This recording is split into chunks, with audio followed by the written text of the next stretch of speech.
안녕하세요. 암과 삶이 일치하는 교육과정 제2편을 말씀드리겠습니다.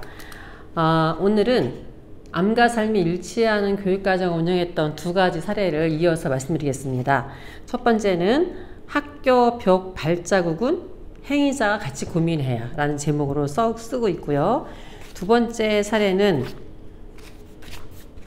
급식 노동자 파업에 학생들이 응원 편지를 이렇게 제목을 붙였는데요. 이 책의 183쪽에 나와 있는 내용입니다. 먼저 벽 발자국에 대해서 말씀드리겠습니다.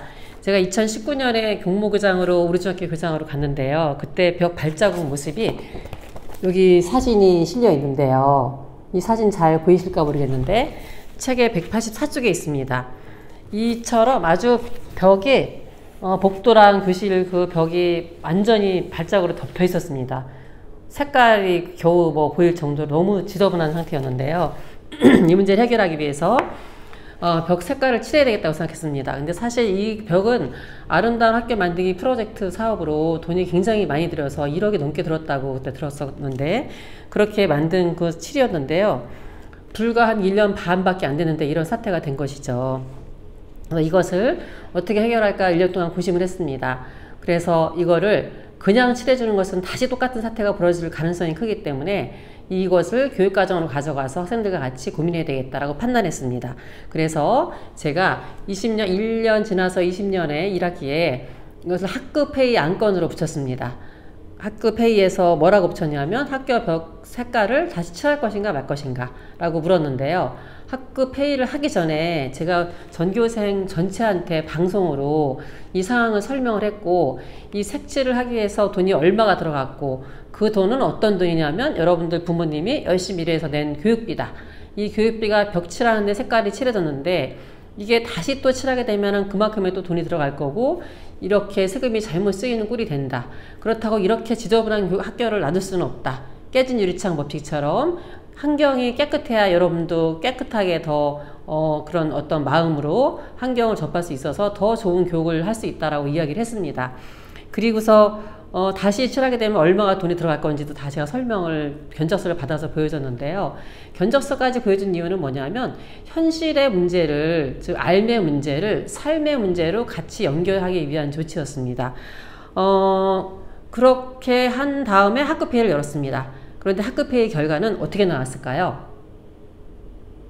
네, 학급회의 결과는 칠하지 말자는 거였습니다.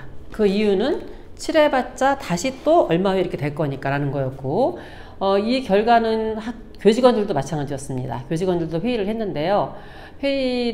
결과는 똑같이 칠해봤자 또 이렇게 될 것이 얼마 안 걸려서 뻔하다. 그러니까 하지 말자라는 거였는데 저는 고심이 됐습니다.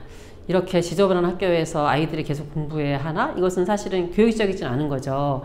교육적으로 판단한다면 지저분하지 않게 만들고 나서 이것이 유지될 수 있도록 만드는 것이 학교의 역할이잖아요. 교사의 역할이고. 그래서 저는 이런 설명을 다시 학생들과 교직원에게 하고 색을 칠하겠다. 그 대신 그런 일이 발생하지 않도록 노력하자라고 했는데요. 그러면서 프로젝트를 같이 진행했습니다.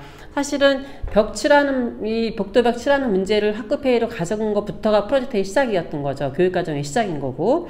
네, 그 다음에 벽을 칠하고 나서 칠하겠다고 얘기를 하고 벽을 칠하기 전에 프로젝트를 냈습니다. 또 한 가지는 이 낸 프로젝트는 뭐였냐면은 여기 이 책의 185쪽에 쓰여 있는데요. 그림이 나와 있는데요. 이건 뭐냐 하면 제목이 교장선생과의 아이스크림 내기 복도벽 발자국 오노 그리고 아이스크림 모양까지 있고 여기 옆에 쿠폰까지 있습니다. 이거는 색을 칠한 다음에 색을 칠하고 나서 그 후에 일주일 동안 복도벽이나 교실벽에 아무런 발자국이 찍히지 않는다면 전교생 모두에게 아이스크림을 쏘겠다라는 약속이었습니다. 전교생이 한 360명 정도 됐었거든요. 아이스크림 한 1,500원 정도 잡으면 대략 가격이 나올 텐데 학생들이 이거에 굉장히 반응이 뜨거웠습니다. 이 돈 액수가 문제가 아니라 전교생이 다 아이스크림을 먹는 그런 어떤 이벤트가 벌어지는 거잖아요. 그래서 그리고 이 이벤트의 특성은 뭐냐면 내가 안 찍더라도 누가 찍으면은 그게 안 되는 거기 때문에 서로가 서로에게 찍지 말라는 그런 어떤 그 압력을 가할 수 있는 계기였거든요. 그래서 실제로 실수로 누가 찍었나 하고 학생들이 나와서 보는 쉬는 시간에 나와서 지켜보기도 하고 찍혀있으면 얼른 닫기도 했습니다. 물론 제가 다니면서 아이들 모르게 살짝 닦아준 것도 몇 군데 있는데요. 학생들이 엄청 조심하는 게 보였고 일부러 찍는 경우는 없었습니다. 간혹 가다가 찍히는 경우는 아마 실수가 아닐까라고 생각되었는데 일주일에 지났을 때 학교 교실벽이 거의 그대로 있었습니다. 교실이나 복도벽이. 그리고 이 사실을 제가 전체 학생한테 공지를 하고 성공했다. 그러니까 아이스크림을 쏘겠다라고 해서 반별로 반 대표가 교장실에 오게 했습니다. 교장실에 오게 한 이유도 조금 더 왔을 때 격려해주고 칭찬해주고 직접 이 사실을 자기들의 성과를 가져갈 수 있는 그런 계기를 주고 싶어서였는데요. 그리고 아이스크림도 골라서 먹을 수 있는 기회를 주는 거죠. 아이스크림은 이제 사전에 학교 앞에 슈퍼에다가 미리 결제해놨고 학생들이 왔을 때 반별로 몇 개를 가져갈 수 있는지 확인해서 가져갈 수 있도록 조치를 해놨습니다.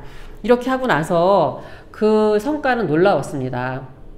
그래서 아이스크림 값 한 50만원 가까이 들어갔을까요? 물론 개인 돈을 써도 되겠지만 이거는 사실 교육활동의 중요한 일환이기 때문에 학교장 운영비에서 사용을 했고요. 이거 하고 나서 학생들이 정말 그 복도라든가 교실이 깨끗하게 유지가 됐습니다. 그 이유는 뭐냐면 그전에는 아무 생각 없이 찍거나 심지어는 장난으로 찍었던 거죠. 그런데 이 페인트 칠에 대해서 사전에 그전에 들었던 가격이 얼마인지 다 알려주고 그리고 학급 회의까지 하고 나서 이런 이벤트를 하는 과정에서 학생들이 이 사실을 정확하게 인지를 하고 신경을 썼던 그런 어떤 계기가 되었던 것이죠. 그래서 그 다음 해가 되었을 때 더 놀라웠던 것은 1학년 신입생이 들어왔잖아요. 신입생은 별 생각 없이 아마 발자국을 찍었던 것 같아요. 고의든 아무튼 실수든 간에. 이 사실을 보던 그 2, 3학년 학생들이 신입생들이 몰라서 이렇게 발자국을 찍어야 하면서 너무 속상해했던 그런 기억이 나고요. 저는 그 이후에도 청소하시는 여사님께 또는 저도 지나갈 때 휴지를 갖고 다니면서 발자국을 찍혔을 때 그때그때 닦아서 더 악화되지 않도록 했습니다. 이건 굉장히 중요한데요.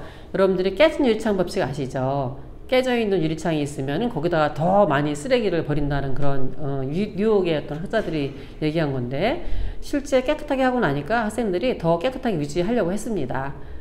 네, 굉장히 성공했던 그런 어떤 교육과정이었고 이 과정에서 암과 삶을 잘 연결할 수 있는 교육과정이라고 생각합니다. 두 번째 사례를 말씀드리겠습니다. 두 번째 사례는 급식 노동자 파업의 학생들의 응원 평지를 이 내용으로 제가 여기 책에 188쪽에 있는데요. 2021년 10월 20일에 학교 급식조리원 파업이 결정되었습니다. 그래서 우리 중학교도 그 파업 때 어떻게 이제 급식을 할 건지를 논의를 했는데요. 이때 제가 제안했습니다.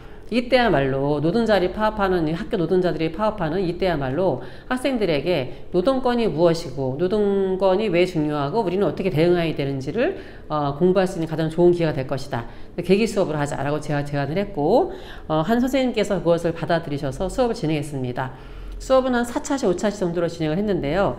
이 수업을 하면서 학생들은 그전에는 그냥 지식으로 들었던 즉 삶과 별로 연결되지 않았던 그런 노동 문제가 본인들이 급식을 며칠 뒤에 못 먹게 된다는 사실을 알게 된 거잖아요. 그래서 자신의 삶의 문제를 받아들였고 왜 우리가 중요한 급식을 못 먹게 되었는지 왜 급식 그 조리사 분들께서는 파업을 하게 되었는지를 공부를 같이 수업 시간에 토론하게 된 거죠. 그리고 나서 마지막 시간에 이 선생님께서 아이들에게 이렇게 학생들에게 급식 조리사분께 쓰는 한마디를 쓰라고 했습니다. 이 한마디는 좋은 말만 있지는 않을 수도 있죠. 여기 써있는 내용을 몇 개 읽어드릴게요. 힘드실 텐데 항상 급식을 맛있게 해주셔서 감사합니다. 그 다음에 항상 응원하겠습니다. 그리고 또 파업이라는 결정이 쉽지 않았을 텐데 힘내주신 점 대단한 것 같아요. 노력해서 원하는 것을 이루기를 바랍니다. 이렇게 쓰기도 하고 이런 메시지를 써서 1학년 학생들이었거든요. 좋습니다. 이 메시지를 주던 날, 그 파업 바로 전날인 거죠. 제가 식당에서 같이 배식을 돕고 있었는데요. 학생들이 메시지 전하고 나서 또 이제 이거를 예쁘게 출력해서 이제 메시지를 만들었거든요. 그리고 전하고 나서 급식을 받는데 아이들이 그 여사님들께 감사합니다, 잘 다녀오세요, 내일 수고하세요, 응원합니다, 이런 얘기들을 다 하면서 지나가면서 하는 거예요. 그 얘기를 듣는 여사님들께서 너무 가슴이 찡하셔가지고 눈물이 막 이렇게 울컥하셔가지고 눈물이 맺히기도 하고 했었거든요. 그 뒤에 너무 감동적이었다고 말씀을 해주셨는데, 이렇게 3주체가 굉장히 화합하고 공동체를 이룰 수 있는 계기가 된 거고, 왜 급식 안에서 밥도 못 먹게 만들어요? 이게 아니고 어떤 어려움이 있어서 그렇게 되었는지, 그리고 본인들도 사실은 대부분의 학생들이 나중에는 노동자가 될 가능성이 크잖아요. 이런 어떤 노동상권의 문제를 자신의 문제로 받아들일 수 있는 좋은 계기였습니다.